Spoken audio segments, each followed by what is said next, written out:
Welcome to the Erin Wilson Show. I'm Erin, designer, creative strategist, intuitive, and the CEO of Erin Rachel Designs. This is a space for reflection, insights, and storytelling, with the intention of giving you the keys you need to unlock your creative potential and become the creative CEO of your own life. So, in my last episode, I talked about these flowers, which in video you can see behind me, some red carnations that I bought myself. And a reason that I love having flowers in my house, and I don't buy them for myself super often, but I love to have them in my house because it reminds me of beauty in life and being present and remembering what's important. And also is a reminder to practice self care and to really treat myself at the standard that I deserve. And I was thinking about these flowers, and I was also this morning sitting and having a tea and had the windows cracked and was listening to the birds. And the sun was coming in the most beautiful way. And it hit me that there are people in the world who don't notice beauty in those everyday small opportunities to do so. Surely, if something really grand happens in their life that's beautiful, they will notice. But it I realize that there's probably so many people in the world going about their day not noticing things like the sound of birds or the way the sun hits the floor in your home in just the perfect way, or a rainbow in the sky, or there's so many little examples of beauty,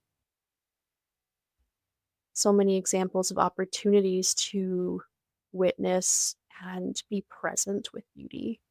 And I realized that surely there are so many people who don't notice.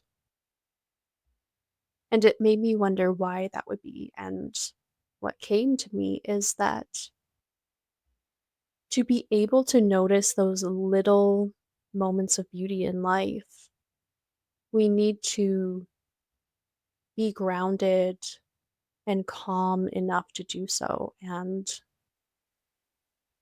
so many people, and this has been myself at times as well, have very active nervous systems and are programmed to be hypervigilant and focused on self protection, whether this is from childhood or recent experiences. And from my own experience being in this type of state, it can creep up on you.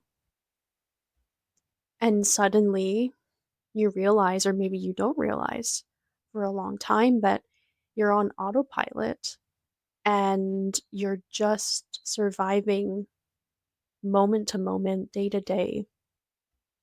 And those little moments of, wow, look at how beautiful life actually is, become so rare. And I realize that I have those moments almost, I would say every day, actually, not even almost every day. I think I've worked on my nervous system to a point where even during chaotic or particularly stressful periods of time, I can still notice those things. And maybe part of that is just my nature because I've always been what you would consider a more stereotypical creative person in terms of being artistic. And I know a lot of people don't identify with being creative if they can't paint or draw or whatever they deem as being creative. And I may have said this before already, but I think part of my mission here is really to show people that everyone is creative. It's actually a very natural human quality that um, a lot of people just don't know how to tap into, or they're not aware of those powers that they have. And, anyways, I realize that what I do for a living as a graphic designer is noticing, creating, or elevating beauty in some way, shape, or form. And when I made that connection, I was like, wow, what an honor to be able to make a career out of that. And it's really elevating potential and elevating it to a point that makes it awe-inspiring or to have a better impact. It can have a really practical, mundane purpose and output, or it can be something even more creative like a painting or whatever it may be, but it all comes down to elevating beauty and elevating potential. I recently read the book The Big Leap by Gay Hendricks, which I highly recommend. I really, really enjoyed it. And an interesting concept that he talks about is Russian dolls. You know, those dolls that sit within each other. So those are smaller one and then a bigger one and then an even bigger one than that.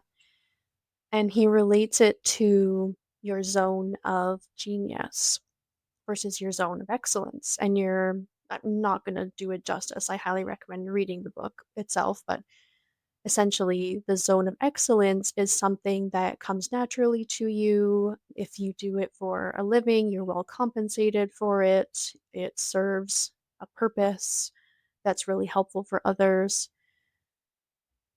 But we can get stuck in our zone of excellence and stay there for too long and not elevate ourselves to our zone of genius. And when you're in your zone of genius, it's like your ultimate gift to the world and your ultimate purpose, from my understanding, and where time ceases to exist. You can just be in a flow state and it feels so natural. But essentially, if we stay in our zone of excellence, we're sort of hitting a ceiling for our potential. And he offers clarity and guidance on how to move beyond that and make the leap into operating from your zone of genius. And when I reflected on what that might be for me, it's essentially you take the high level of what you do that you're really good at, and then zoom in closer and closer to really get to the core of what it is that you're offering. And for me, what I came up with and what felt really aligned is elevating potential. Also, your zone of genius can often go back to something that you did in childhood that you may not have thought much of at the time, but connecting the dots later, it makes sense that you feel drawn to a certain area. So, for example, for me, I loved to reorganize my bedroom. My memory, and probably my mom's memory too, was me very regularly moving the furniture around in my room. And I think my mom would remember that because she hated how I scratched the really nice wood floors in my bedroom. Gives it character.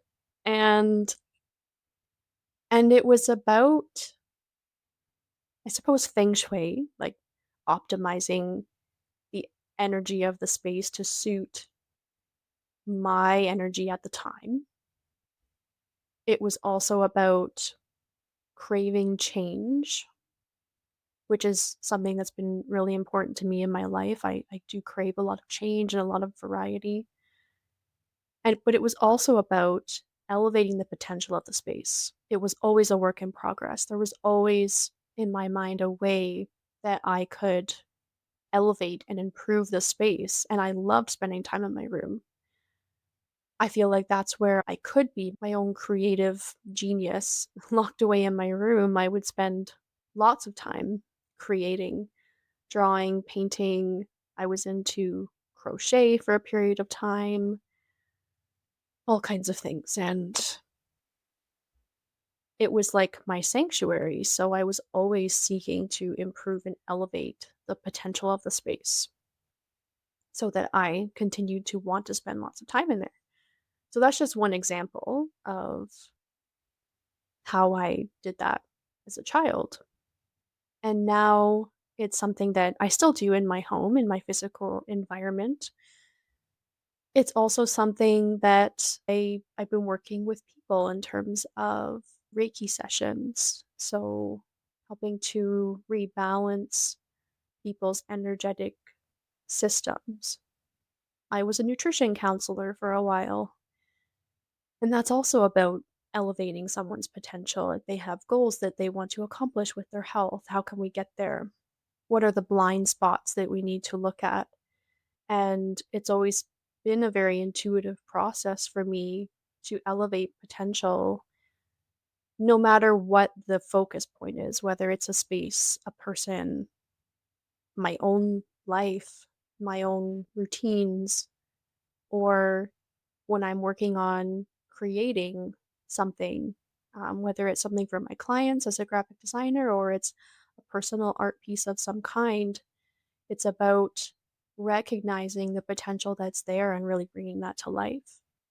So, I guess the purpose of this episode is that it all comes back to beauty. And this has always been the case for me.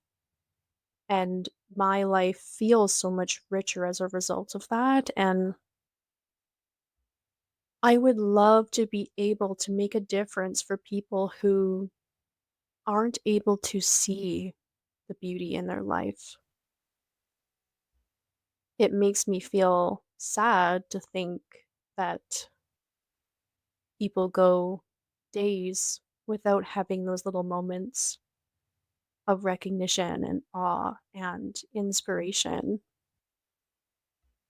And I think if we lived in a world where everyone was experiencing those on a regular basis, the beauty would just amplify itself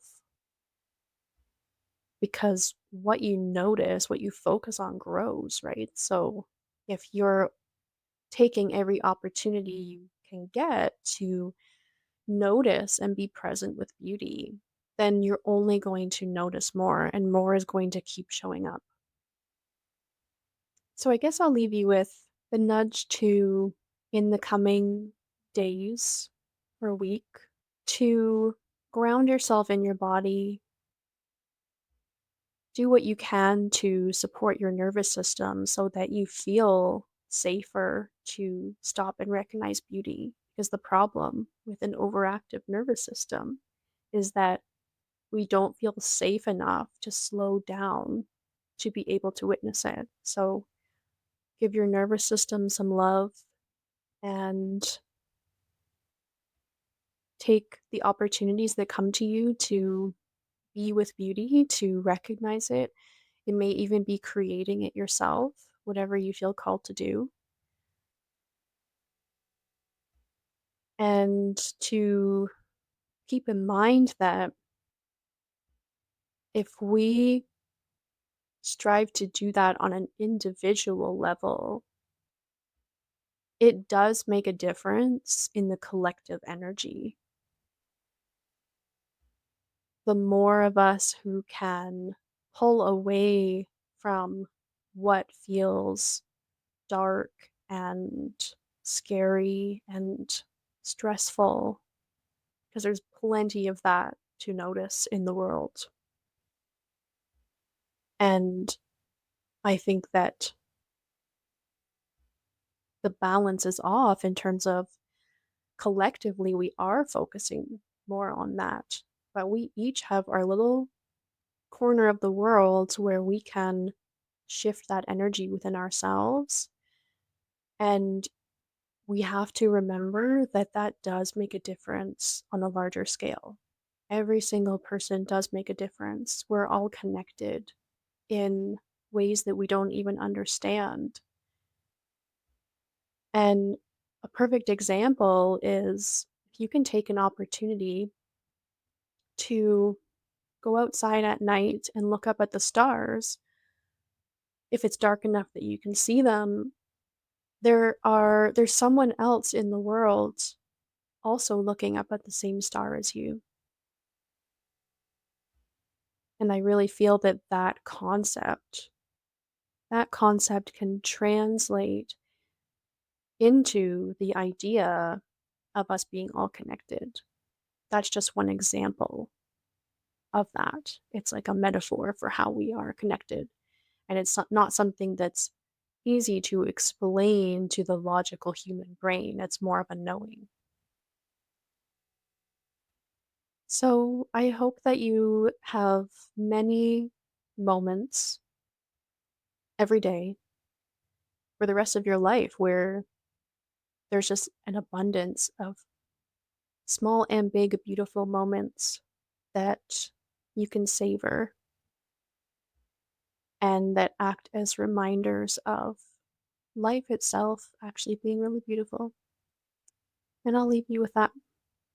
Thanks for listening.